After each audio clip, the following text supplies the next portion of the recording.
An afternoon of severe thunderstorms continues in southern Wisconsin. Dangerous storms are approaching the Dane County area, and additional dangerous storms are moving in out of Iowa. I have the very latest on Radar 3000, and we'll do a full analysis here of these storms moving through southern Wisconsin. All right, Alex, and as the cost of college skyrockets, we asked the universities of Wisconsin why they've announced a hike in tuition. Plus, a letter from 2 Wisconsin congressmen asking Canada about its forestry practices after a number of wildfires affect air quality here. And we welcome you to News 3 now at 5. Alert day conditions are in the forecast for this evening. It's been a very active afternoon. It continues tonight. Let's head right immediately now to the Weather Center. Chief Meteorologist Alex Harrington keeping an eye on things. Yes, busy indeed. Severe thunderstorm warning still remains in effect for the northwest part of Greene County, southeast part of Iowa County, and northeast part of Lafayette County until 5:15 p.m. for hail potentially 1.5 inches in diameter and 60-mile-per-hour winds. That storm now is moving off towards the northeast. This is going to get this into the southwest part of Dane County, as Blaze and I were mentioning. Very likely could be a possibility. We'll put a track on this line of thunderstorms again, potentially producing winds upwards of 60 miles per hour and hail to 1.5 inches in diameter. Brings that in to the town of Perry at 5:02 p.m., town of Primrose at 5:14, Mount Vernon at 5:17, Belleville at 5:24 p.m. as we continue through our 5 o'clock newscast. Again, hail to 1.5 inches in diameter and 60-mile-per-hour winds. Moving off to the west, we have a dangerous line of thunderstorms that is moving out of Iowa, taking on a classic bow shape and some areas where we see little notches just south and west of Potosi. This is damaging winds, 60-mile-per-hour winds, hail to 1 inch in diameter. But we can't rule out the possibility of a few spin-up tornadoes along this line of thunderstorms as we move through the rest of this evening. The environment is set for the potential for this line to continue to strengthen. As we zoom out a little bit more, here you see that line stretching from the Fenimore area, the Boscobel area, clear down towards just west of Platteville, just west of Dubuque. And this line is going to race across the rest of southern Wisconsin as we move forward over the course of the next couple of hours. We do have a visual right now. This is what it looks like on the live Queen Bee Radio Platteville Skycam as part of our network of Skycams here. And if you take note here, we have a pretty impressive shelf cloud. It might be a little bit hard to see here, but what we're seeing is this shelf cloud moving rapidly towards the east, and that's that leading edge right along that shelf cloud where you're going to have those winds gusting upwards of 60 miles per hour. And we most certainly will keep an eye on the potential, if we have that, a few of those kinks develop on the leading edge of that line of thunderstorms, for the potential for a few brief spin-up tornadoes. When you see me next, we will use Future Track to track that line of storms through the rest of southern Wisconsin and give you a fresh perspective using Radar 3000 on the latest warnings in southern Wisconsin. All right, Alex, thank you. And if you haven't done it already, tonight would be a good time to download our First Warn Weather app. You can track the forecast for yourself. It has hourly planners, road conditions, and radar. It's free in your phone's app store. Just search WISC Weather. And there is a busy weekend ahead in Madison. That means some roads will be closed for Lafayette to Marquette. South Ingersoll will be closed between East Main and East Wilson until Monday the 14th. South Burley will be closed from East Main to the Capital City Trail. It was closed at noon today and will remain closed until 10 p.m. Sunday night. Also this weekend, Art Fair in the Square returns to the Capitol Square along with the 100 blocks and the surrounding streets. They'll all close. They did so today at 3 o'clock. Will reopen 9:30 p.m. Sunday. You can find more road closures this weekend. Search the story linked at channel3000.com. The Madison Mallards will now play a single admission doubleheader tonight due to yesterday's weather. Gates are open with the first game already underway. The second starts at 6:30. And remember, our very own Kyrion Lee will be throwing out the first pitch. Former Badger and NFL star Melvin Gordon will be signing autographs from 5 to 7 p.m. And this will be, of course, weather permitting, and we'll be going to Kyrion, we hope, weather permitting, of course, live at the Duck Pond tonight. The Madison Police and Fire Commission say they have found 3 finalists in the search for the city's next police chief. 27-year MPD veteran John Patterson has been serving as active chief after former Chief Sean Barnes left Madison to lead the Seattle Police Department. Stephanie Drescher is the department's captain of training and has been on the department for 16 years. And Steve Johnson is the assistant police chief of the Patrol Bureau and has been an officer for roughly 28 years. Final interviews will be conducted August 14th. And friends and family are saying goodbye to Officer Kendall Corder, who is being laid to rest today at Wisconsin Memorial Park in Milwaukee. Corder was shot and killed in what officers call an ambush on June 26th. He is the 6th Milwaukee officer killed in the line of duty since 2018 and the 68th in the department's 169-year history. Tremaine Jones is charged with first-degree intentional homicide, among other felony charges. He's due back in court next Friday for a preliminary hearing. A barn in the Columbia County town of Otsego is a total loss after a large fire there. Fall River Fire responded shortly before 1 yesterday morning. They say the fire was visible in the night sky miles away. When they arrived, they found that barn fully engulfed with a house just 50 feet away. They called in units from surrounding areas, including Sun Prairie, DeForest, and Portage. The fire department says the barn and an additional building outside are a total loss. This week, the Universities of Wisconsin Board of Regents voted to allow a tuition increase of up to 5% for campuses across the state. And this comes after the system received roughly $250 million in the latest state budget. Our political reporter Will Keneally sat down with UW System President Jay Rothman to ask why this increase was needed, Will. Well, Rothman tells us that the tuition increase is due to inflation and that state budget funds going to the university also came under what they were requesting. Now, anytime tuition is raised, that raises concerns from students about the attainability of education here in Wisconsin. Now, Rothman tells us that it's a balancing act. And we were extraordinarily mindful as we thought about that tuition increases to ensure that we maintain the status as the most affordable public university system in the Midwest and beyond, because we think that's important. Now, this is part of a longer discussion that we had with President Rothman, and you can see more from that interview right here on News 3 Now this Sunday at 10:30 on For the Record. We will see you Sunday, Will. Thank you. A letter from the White House alleges that Federal Reserve Chair Jerome Powell failed to comply with government regulations and lied about renovation plans for the federal headquarters. Many analysts, including former Wisconsin Governor Scott Walker, see the letter as a way for President Trump to oust Powell, who refuses to lower interest rates. A White House official has denied that the letter is laying the groundwork to get rid of Powell. Clearly, they're trying to make the case, and I actually think it makes sense. I think there's a compelling policy to do that. Whether or not they can legally do it before next year remains to be seen. Powell says cutting interest rates now could spike inflation and says the Federal Reserve bases its decisions on data, not politics.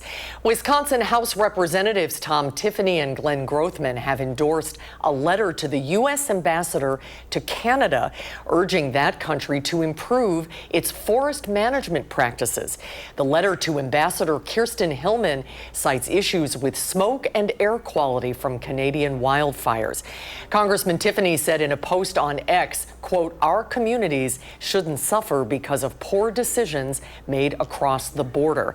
Manitoba Premier Wab Kinew says that letter dismisses Canadian losses and the work done by American fire crews. The Goodman Pool in Madison is implementing a new rule that would require those from age 11 to 15 to be accompanied by a parent, guardian, or responsible adult age 18 or older with proof of age. Now, this joins the rule that children 10 and younger need an adult with them.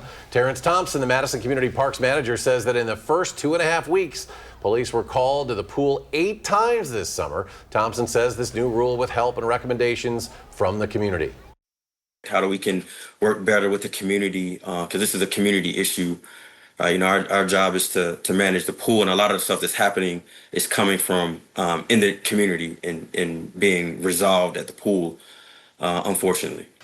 Now, officials say this is not a drop-off policy. That means the adult has to stay with those under 15 at all times. Anyone under 15 will not be admitted or allowed to stay at the pool without an adult with them. Well, Alex is back next. He'll have the latest on the severe weather that is still moving through the area. And we hope it's going to be a special time for Kids Night at the Duck Pond, hanging on to that weather hope out there. Kyrion Lee is live as we hope the weather allows us to play ball tonight. And on Wall Street today, red numbers across all major indices. The Dow loses 279 points, the NASDAQ down 45, S&P 500 off 21. We'll be right back. You're watching News 3 Now at 5. Well, severe weather moving through southern Wisconsin, but will they continue on into the weekend? Let's get right over to meteorologist Alex Harrington for the very latest. Alex? Lots of warnings out there right now. Susan and Eric, that severe thunderstorm warning for parts of Dane County, northwest part of Greene County, just east of Blanchardville, south of Perry right now. This is for hail potentially to 1 inch in diameter, 60-mile-per-hour winds, and we still see a bit of a notch, a bit of a hook-type echo on this thunderstorm. So that what that tells me is that there is the potential that there could be some rotation. Not getting any new words of that from the National Weather Service, but if there is any rotation at all with that cell, with winds of 60 miles per hour and that potential for 1 inch diameter hail, that's going to be just east of Blanchardville. So we'll keep a close eye on it because it's isolated and it's out ahead of a much larger line of thunderstorms that's moving into southern Wisconsin as we speak right now.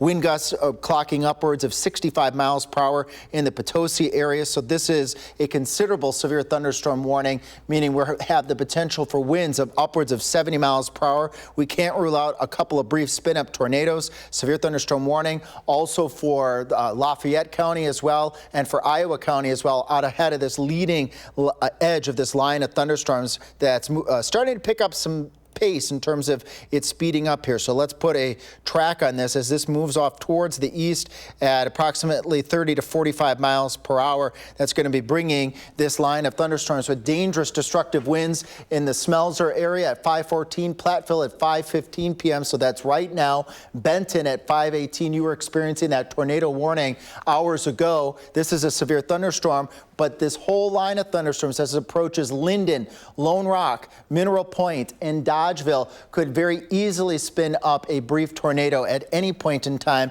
with the potential for wind gusts, which have been clocked at 65 miles per hour in the Potosi area just moments ago. So this is a destructive line of thunderstorms that's moving off towards the east and starting to pick up some of that pace right now. Our live Queen Bee Radio Skycam shows the ominous scene. Picture tells it all here. This is a large shelf cloud that's moving towards the Queen Bee Radio Skycam. Shelf clouds usually mean that there's going to be strong damaging winds momentarily right out ahead of it. And of course, we keep a close eye on that to see if we see any brief funnels or brief tornadoes spin up on the leading edge of this line of thunderstorms. We'll keep a close eye on that. Let's track additional storms as they move into southern Wisconsin right now. These are the storms in southwest Wisconsin, Grant, Iowa, Lafayette County. They're moving into your area. Right now, you need to seek sturdy shelter right now away from windows. They'll be moving into Madison and then moving into Greene and Rock counties here within the next hour or so. We have a new tornado watch issued as well. This includes Madison areas from I-94 south to the Wisconsin-Illinois border and that severe thunderstorm watch out to the west till 9 o'clock for southwest Wisconsin. How does it all play out? Here's that line of thunderstorms approaching the Madison area as we head towards 7 o'clock. Future Track doing a really good job capturing that line of thunderstorms. Janesville as we head towards 8:30. And then once we get towards 10:30, this line of thunderstorms is out of the area and alert day conditions, the threat for severe weather for tonight ends. Now, you had asked about the weekend, and as we go into Saturday, the final cold front will start to come through as we head towards noon. Notice a couple of thunderstorms between Wautoma, the Dells, down to the Mineral Point area, but few and far between. That line fizzles out. I don't think we'll be seeing significant severe weather on Saturday, but one or two of those storms could produce some gusty winds. Our main threat is tonight from the Wisconsin River Valley, the I-94 corridor, and areas towards the south as this dangerous line of thunderstorms continues to move through the area with strong winds, heavy rain, and a couple of brief tornadoes, possibility on the leading edge of that line of storms. Finally, we quiet down after we get past Saturday. Sunday will be a nice, quiet July day. All right, Alex, thank you. Well, we're watching the weather closely, keeping our fingers crossed because it's time for Kids Night tonight at the Duck Pond as the Madison Mallards take on Wausau. Yeah, we hope it's not a pond by the time the first pitch happens. Despite rain in the forecast, there is still plenty to do there right now. For more, let's head to Kyrion Lee, who is live at Warner Park. Kyrion?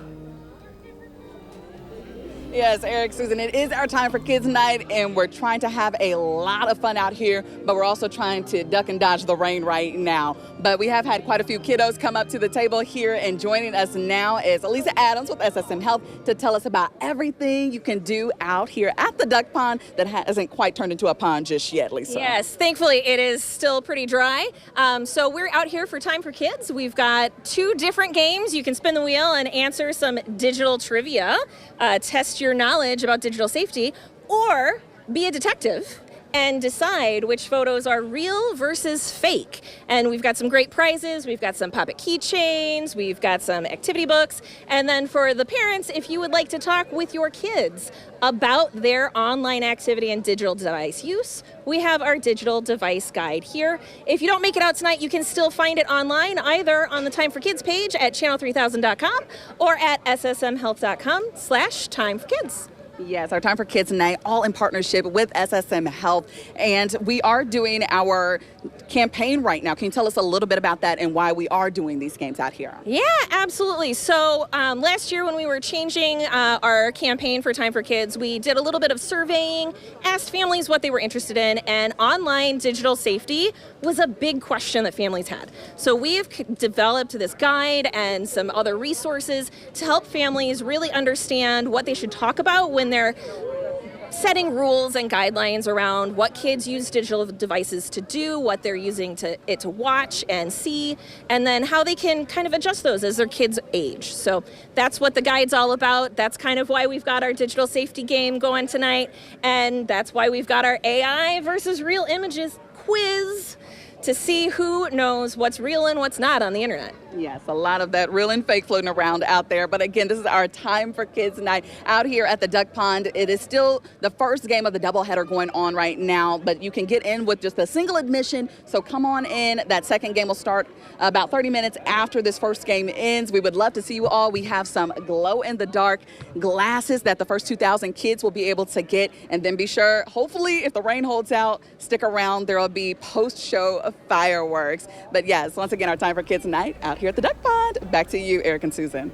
All right, yeah, there's nothing more summer than baseball and the mallards and glow-in-the-dark summertime. glasses. Now we just got to keep the rain away. Kyrie and Lisa, also our thanks to you as well. After the break, we'll take a look inside the world's first private electric home, and it's located right here in Wisconsin. Stay with us. News 3 now at 5. Well, the first private home in the world that ever used electricity is still standing, and it's in Appleton. And Jamal James takes us on a tour. It's almost shocking to think that the Hartstone Historical House Museum in Appleton was the very first private home in the world to light up. Not with candles, but with electricity from the Edison system on September 30th, 1882. In a very real sense, it leads to the electrification of America. I mean, it is a collective effort. You can't just do it by yourself. Henry J. Rogers and his wife Cremora teaming up with paper mills along the Fox River to conduct a renewable energy called hydroelectricity, bringing this design to a population of just over 8,000 people.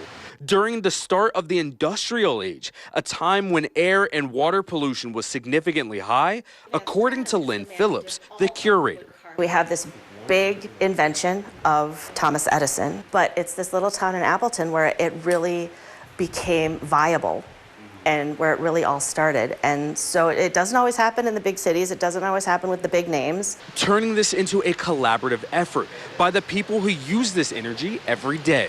This place was also one of the earliest homes to have plumbing throughout the house. But when you factor in electricity, it became a game changer for the hired maids. And imagine how that changes the servants' lives. Now Cremora can, well, draw her own bath because the hot water's coming right from the tanks upstairs.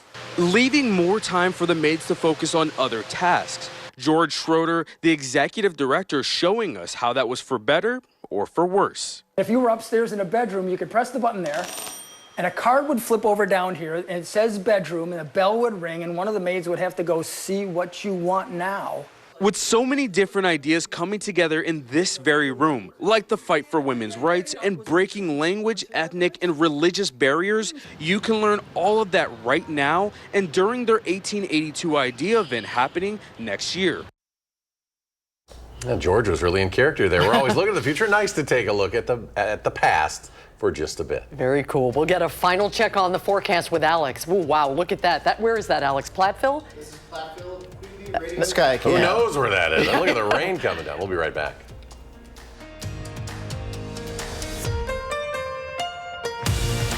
It's been nearly 1 year since the assassination attempt on then-candidate Trump. So what has the Secret Service done to make sure this never happens again? We'll show you. And we go on the road with Steve Hartman and meet a young man with a brilliant mind. All he needed was the key to unlock it. That's tonight, plus much more on the CBS Evening News. And coming up at 6, we'll have continuing coverage as 3 finalists have been named in the search for Madison's next police chief. That and more. Top of the hour, News 3 Now at 6. The first ever international aerial photography competition has announced top contenders who used planes, drones, hot air balloons, and more to capture photos, stunning pictures from the sky. Top honors went to Joanna Steidel from New York with her collection of marine life. Astronaut Nicole Nayers nabbed a view of a weather phenomenon called a sprite from her perch on the International Space Station. I think Alex might have some good shots today as well. We had the crazy shot on our tower cam looking at Platteville. We did. They've had winds clocked in Lancaster of 70 miles per hour in that leading line of that thunderstorm that's in Grant County. We passed along a wall cloud to the National Weather Service in La Crosse, and shortly thereafter, that's when those tornado warnings were issued for Grant and then into Lafayette County. We do have severe weather right now in Dane County right now. There is a hook-like feature just south and west of Belleville. Just asking National Weather Service their thoughts on this, but this is for winds to 60 miles per hour, hail to 1 inch in diameter. We can't rule out the potential for a spin-up tornado, so be